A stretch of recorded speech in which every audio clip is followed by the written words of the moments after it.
Get the inside track on 20 top business trends for 2020 from Joel Block. Joel's insights bring Wall Street to your street so you can profit from the inside in 2020. Just text the word TREND to 72000. That's 72000 and download your free copy today. Grab your phone and get the inside track on business trends that affect you and your business. Just text the word TREND to 72000 for your copy now. This is Profit from the Inside with Joel Block. Insights to give your business the inside track. And now, here's your host, Joel Block.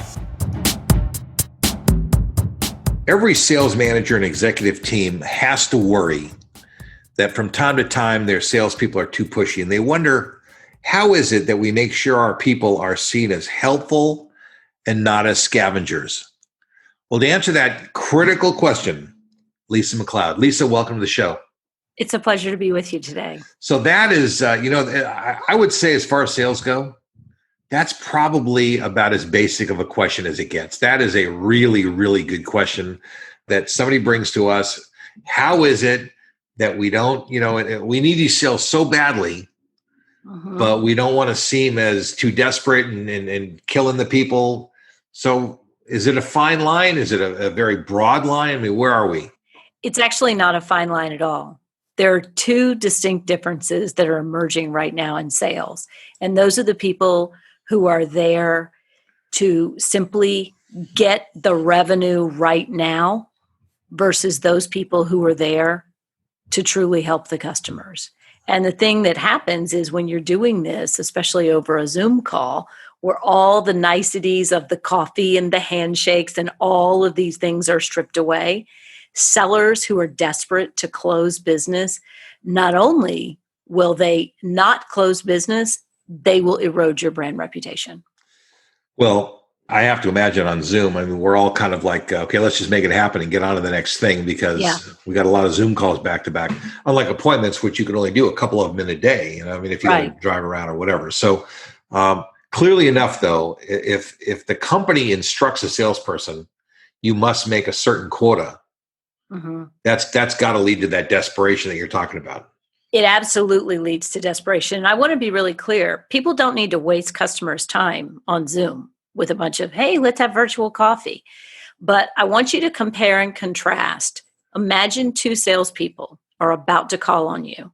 And one of them, their manager says, I need you to close this deal. Close it, close it, close it.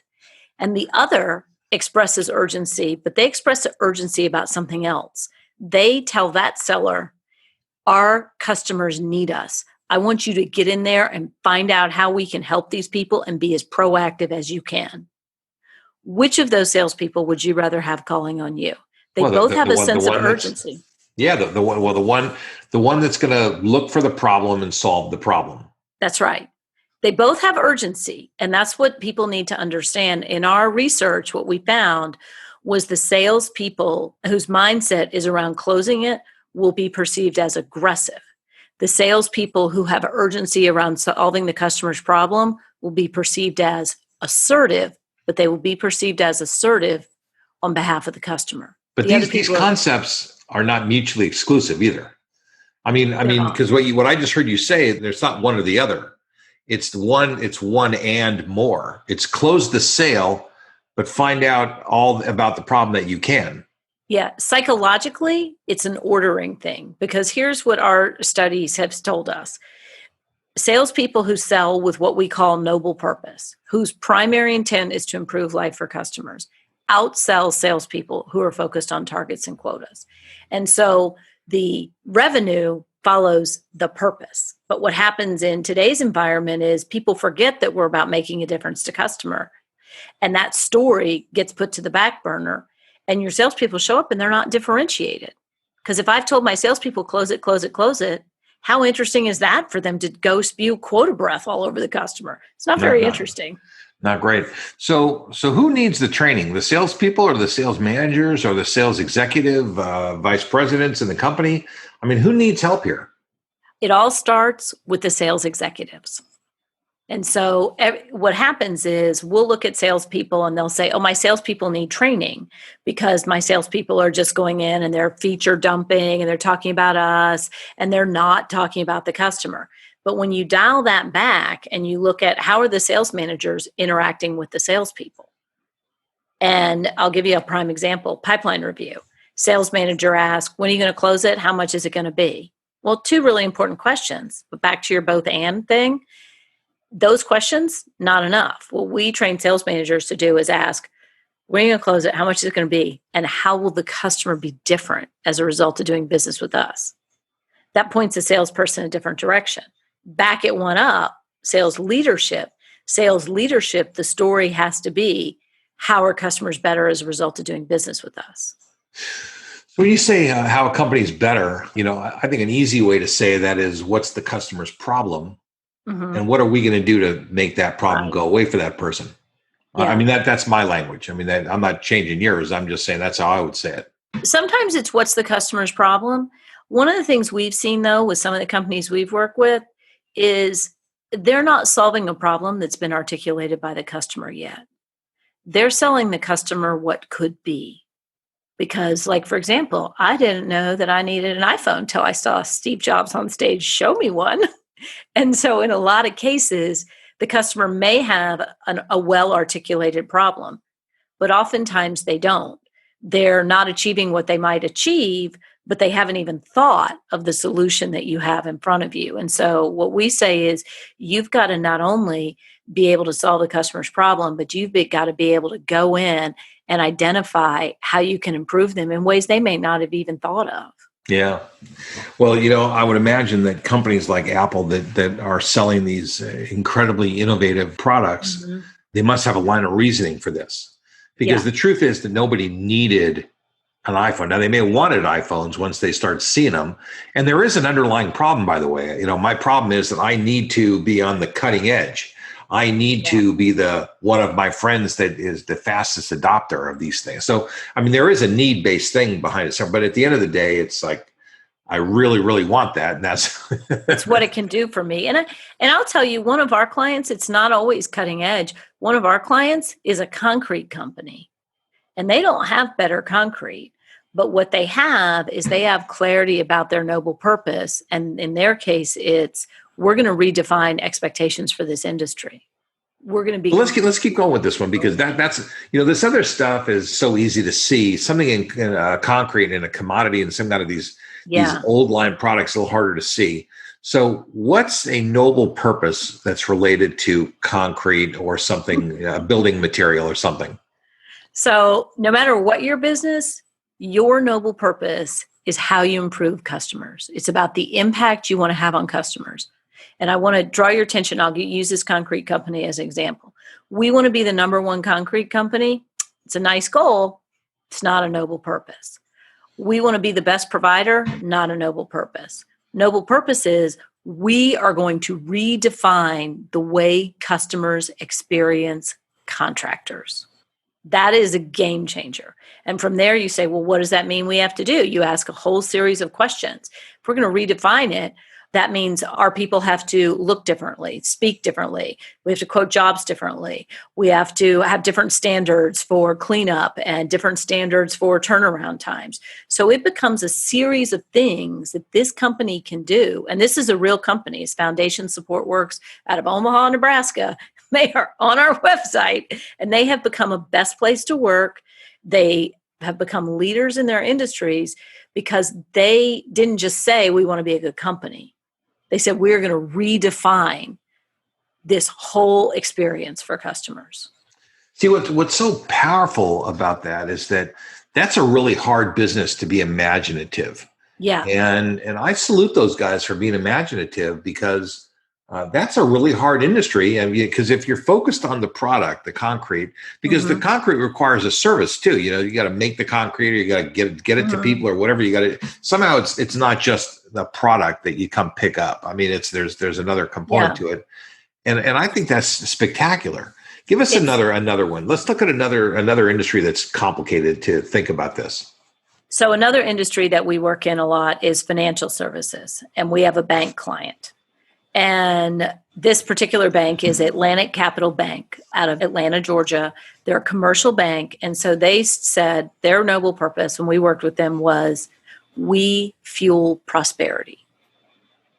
And so what that means is every interaction with a client has to be about what does prosperity mean to this client and how can we fuel it? And the words are pretty important because they're one component of a client's prosperity. And you notice a lot of banks will say, we build wealth. This is different because the word prosperity says we're going to help these businesses grow. We're going to help them create jobs. We're going to help them be big members of their communities. And they're not going to do everything. But when they switch to that mindset and said, we fuel prosperity, they started having completely different conversations with their customers. Because a bank, you're borrowing for commercial, the loan's the loan, the percent's the percent. But if you are working with a banker who understands your hopes and dreams and is your partner, that's differentiated. Okay, so let me just push back a little. With the concrete company, it's totally believable to me that they could change the experience that you'd have with contractors. Partly because there's a lot of room for improvement. And partly because I just kind of get the sense that there are companies who could really do an awesome job. Right. Banking is a different business. Mm-hmm. I'm a little bit more cynical about banking and their ability to fuel prosperity. To me, that's a little bit of a stretch. So talk is cheap, and that's one of the risks that you take here. Yeah. How do they actually, put into action and demonstrate that they're for real? I'll tell you exactly how they did it. And there's actually a story on the cover of American Banker. The CEO, Doug Williams, was voted a top 20 bank CEO in America because of what he did. And this is a mid-sized bank. All right, let's hear it. And so some of the things they did, they changed their sales behavior. They changed the way they onboard customers. They looked at every single thing from the way you fill out your loan application to the way that they identify your resources, to the way that they take you on as a customer, to the way that the closing goes, to the way that you get paperwork afterwards. And there's no one magic bullet. But when you look at every one of those things and you tweak them just a little bit. So it's not about the loan products, the banking products. It's about the way they service the account. So it comes back to the people in the service and the implementation of those products. That's exactly right. So if you have an inferior product, they did have some product innovation. I'll tell you in a second. We've had a couple of companies have serious product innovation as a result of this. But if you have an inferior product, all the noble purpose in the world is not going to make your product, you're not going to be able to compete. But if you have a solution that actually helps your customers, then your people are the force multiplier. That's the thing that's going to create differentiation. And it's the way your people interact with customers, but also the innovation that your people had. If that bank and their earnings are up 40%, very well documented, publicly held company, if that bank had said, okay, guys, we all want to figure out how to make more money, it would have had a completely different effect.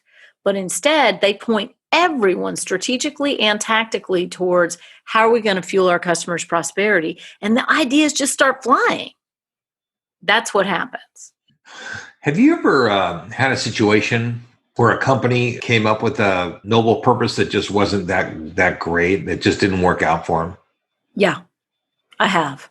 When they came to us, they'd read the books and they came to us with a noble purpose and it wasn't that good. I mean, was it too shallow? Was it so ambitious it was ridiculous? I mean, what was the problem with it? I'll give you two examples and I will be mum on the names to protect the innocent. Yeah, right. You got to protect the innocent and everything. Yeah. The ones that were successful, I'll put those out there all day. Yeah. So I had two. I've had this happen to me twice and I've learned my lesson. One company came to us and they said, well, our purpose is to be the best provider in our space. And I said, that's not really a purpose. And they said, well, it's ours. And our CEO's already signed off on it and we already have it in the lobby. So we got to work with it. and now I would say, well, guess what? They carved into a marble statue kind of thing. It's like forever. And so trying to be the best in your space is a great goal. And these are very well-intended people, but it lacks the specificity. Right. The way you achieve differentiation is by describing the impact that you want to have on customers.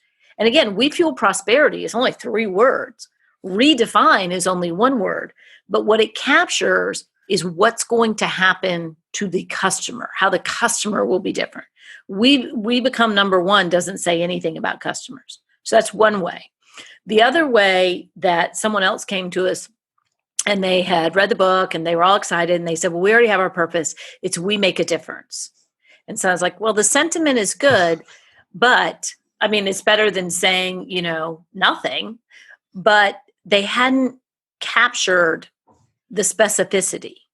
Like we have one customer that says, who does glide out shelving units, like in your kitchen, and they say, we turn pain and frustration into joy and love.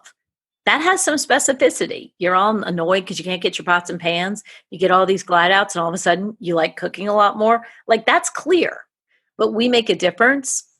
That's not clear enough. It captures the sentiment. Well, it also is not necessarily positive. You can make a difference and it wouldn't be that great. Yeah, that's true. And so what I always say is identifying what we call your noble purpose is only step 1. But it's a really important step. And what it needs to do is it needs to capture your aim and your lane. And the way you come up with it is we have 3 questions. How do you make a difference to customers? How do you do it differently than your competition? And on your best day, what do you love about your job? Say the last one again. On your best day, what do you love about your job? Yeah, that's a big one right there. It is Very huge. Good. And because the 2 things a business needs to win are competitive differentiation and emotional engagement. And you can't create passionate customers without passionate people. And people want to make a difference. They want to know their work is valuable and that they are doing something for other people. We're hardwired for it. This is pretty fascinating. I mean, so tell me, what do you do for companies? I mean, you've written books, you speak. I mean, do you actually go in and consult and help them figure this out? Absolutely. Because I'm sure they need some fine tuning, right? Yeah, absolutely. So one of the things, I'm going to do a shameless plug for our new book, Selling with Noble Purpose. And what it documents is over 24 firms that we have done this process with. And so there's a couple of simple steps, but they're not always easy. One is identifying your noble purpose. And that's usually based on what you're already doing. Again, on your best day, who are you? Then the next thing is activating it with your mid-level of management. And I use the word activating very intentionally because typically when people say, oh, we've got a mission statement, we want to cascade it down. We don't want to cascade. We want to activate. And so what that means is every single department in the company, every single job in the company, we need to be able to draw a line back to say, if our purpose is we fuel prosperity and I'm the one that processes the loans, how does my processing improve the client's prosperity? And that's where we get tons of ideas. So you've got to get that activated in every manager. And then the next step is in your people that interact with customers. I'll tell you the way in my experience that I have done what you call activation. I've never used that word before, but let's say that it's a great word. I always tell companies they need a mantra. That if what you're calling the noble purpose is this phrase, is there a mantra or some little saying or something that the CEO says over and over and over and is plastered on the walls? And I mean, do they come up with a mantra of some kind to reinforce this, to activate this? Yeah, and it is the noble purpose. So it's we fuel prosperity was one. Another client, we're in the travel business. We care about delivering amazing travel experiences. We are redefining the industry. One of our clients is a big pharma, and they said, we're doing now what patients need next. So it's got to be clear that we are making a difference in this particular way. Another example that I'll give you, Dave & Buster's, we champion laugh out loud fun. So that's everybody's job, to champion laugh out loud fun. And the reason it has to be so clear is because every person in the company needs to be able to identify how their job is doing that. And if their job is not doing that, then why do we have those jobs? Because a company doesn't exist to make money. A company exists to add value for customers. Yeah.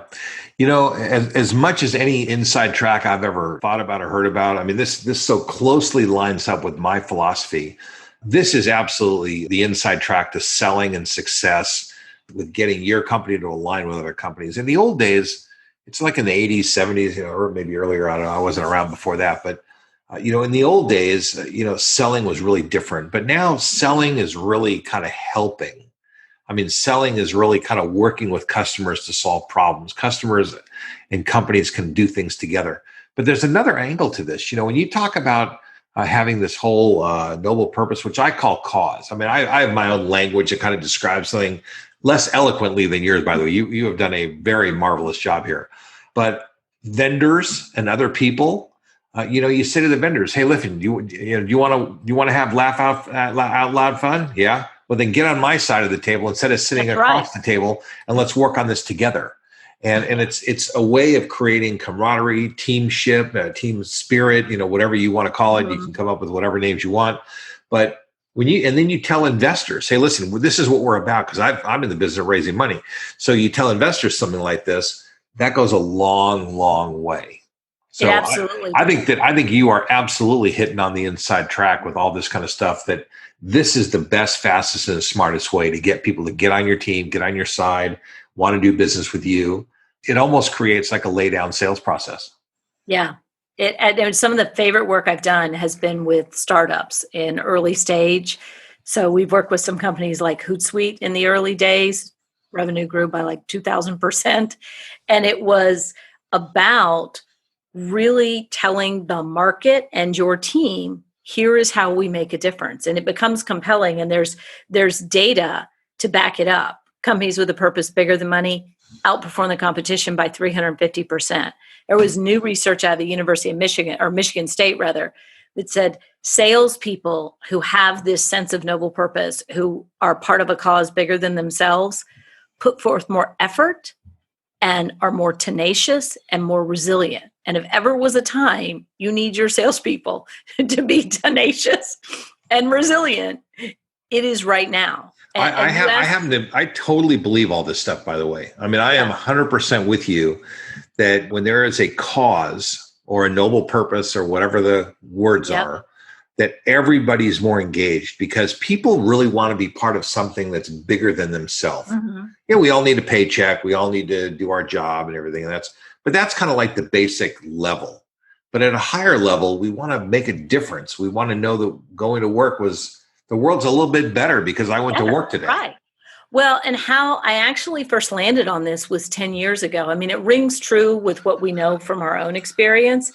But about 10 years ago, I did a big study with a biotech company, and we were trying to identify what differentiated their top performers.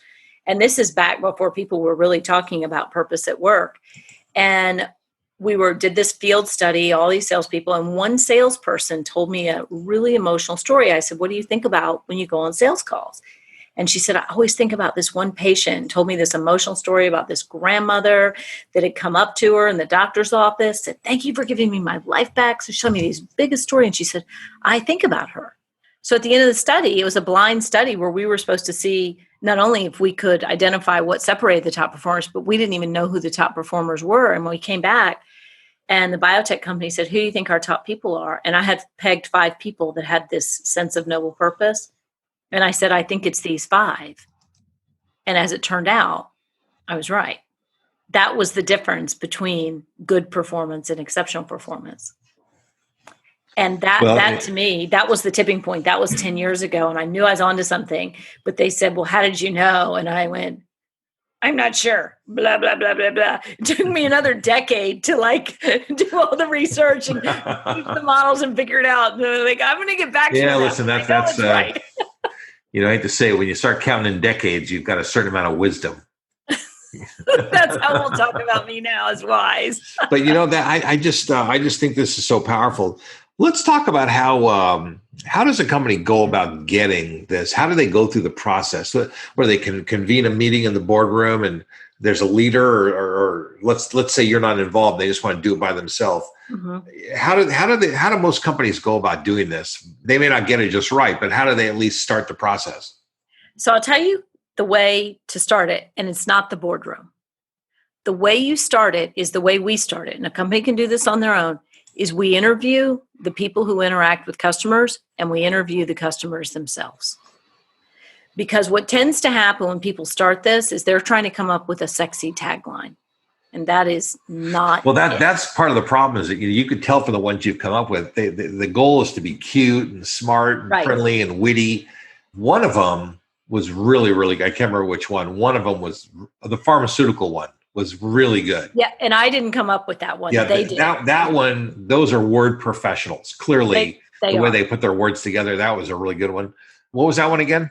Doing now what patients need next. Yeah, I mean that's it's very public. It's Roche. That's too smart for a non-professional. Yeah. Well, we think we've come up with some good ones. Yeah, I'm sure you do. That's a good one. But I'm not taking credit for that one.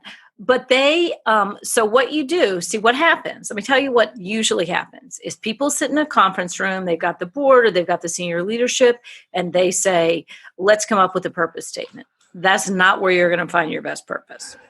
Where you're going to find your purpose is interviews with your people who interact with customers and customers themselves. And again, the 3 questions, they're really crucial, and they're not the 3 big questions that you ask the board. They're the 3 questions you ask the front line. How do we make a difference?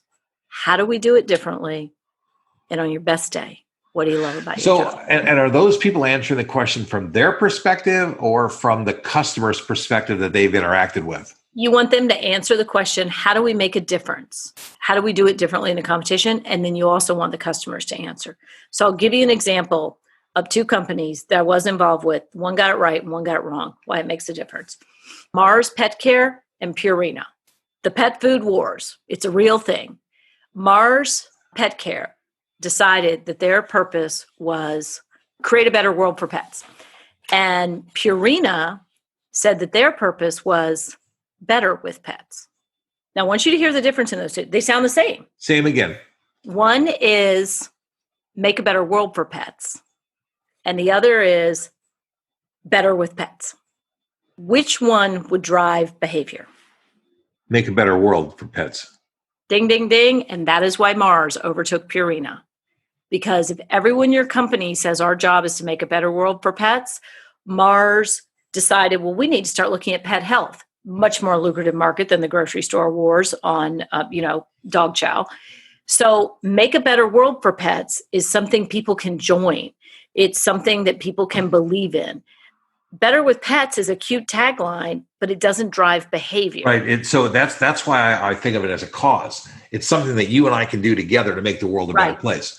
And so, we're all kind of working toward this thing, and all the people that work in the company wake up in the morning. Hey, listen, I'm here because I love pets and I want to make the world better for pets. Make the world better for pets. And by the way, and if you don't believe that, that's not a good place for you to work. That's not a good place for you to work. And here's the thing: even if I don't like pets, if I work there, I know what my job is. I'm supposed to make the world better. Yeah. So it does act. That means that the vendors have to buy into that. The shareholders of the company buy into that. And it's sort of a self-selecting I love this because it's a self-selecting phenomenon. You get the right people. Yeah. And I will also tell you, if someone's listening to this and they are not the CEO of their company, do not wait for your CEO. One of our most successful clients coming out of Australia has 60,000 people. And their noble purpose was we care about delivering amazing travel experiences. And 10 people sitting in one office came up with it. And they said, we are going to demonstrate more caring. We're going to deliver better. We're going to create more amazing things. So they took those words, we care about delivering amazing travel experiences. And they doubled down on what care looked like, what delivery looked like, and what amazing looked like. And what happened was their results were amazing. So let me ask you. So here's a hard question. Yeah. Has there ever been a company you could not find a noble purpose for? Has there ever been anything where they it's like you throw your hands up and you go, you know what? I don't know what to tell you guys. In my current practice, no, because those kinds typically don't call me. In my earlier career, when I was working in sales and leadership, yes. Now, is that because the company is doing something that's so boring and old line, it's not worth figuring it out? Or is it because the management just so closed-minded to possibilities? I mean, where does the ball land? So boring things, I'm going to take some, umbrage with that.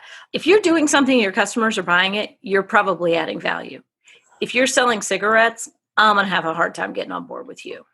Yeah, that's just, you don't want to work with that kind of company. But there are people who, listen, me too. I'm with you, but that is I would have a hard time finding the noble purpose in that.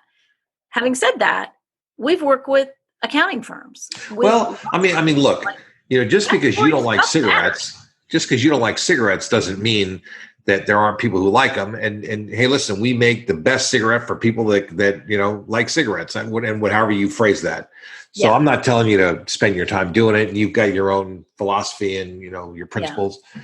But I'll tell you where you were asking though, where companies don't work. So you may not have, and I'm not the moral arc of the universe here.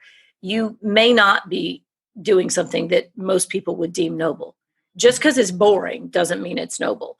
Where we struggle is where we have top leadership saying one thing and doing another.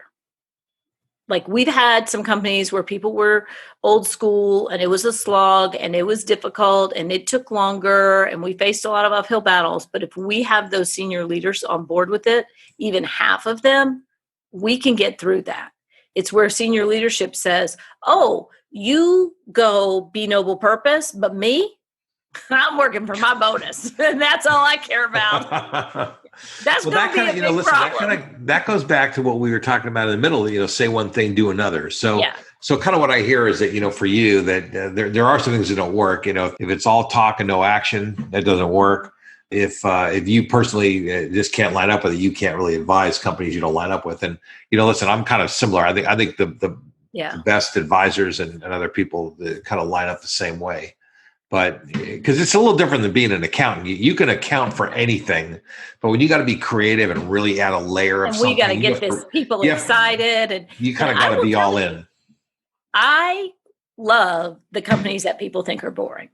Because to me, we have worked with an adventure travel company that was exciting. Dave & Buster's is fun. Some of these breakthrough pharmaceutical companies, those are wonderful.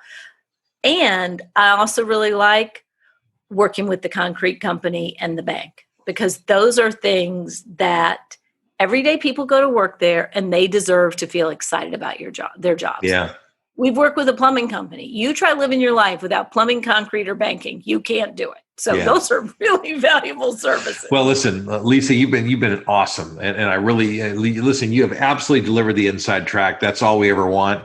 And the inside track on how to get a company to sell better, not be scavengers, treat the customers with respect, put all the people on the same side of the table and doing it all at one time with a teeny little phrase that's delivered with a heartfelt sense and reality. You've done the whole thing, and you're the package. You did wonderful. So thank you very much for being on the show. Well, thank you. It was my pleasure. Well, listen, we'll keep in touch with you, and your contact information and everything else will be in the show notes. But thank you so much. You were a wonderful guest. It was a pleasure. You've been listening to Profit from the Inside with Joel Block. For more insights and to learn more, visit joelblock.com. How about a shout out and a giant thanks to my podcast producer, David Wolf, and his team at Podcast and Radio Networks. Profit from the Inside simply wouldn't be what it is without David and his team. For more information or to learn how you can launch and produce your own podcast, reach out to podcastandradio.com. Get the inside track on 20 top business trends for 2020 from Joel Block. Joel's insights bring Wall Street to your street so you can profit from the inside in 2020. Just text the word TREND to 72000. That's 72000 and download your free copy today. Grab your phone and get the inside track on business trends that affect you and your business. Just text the word TREND to 72000 for your copy now.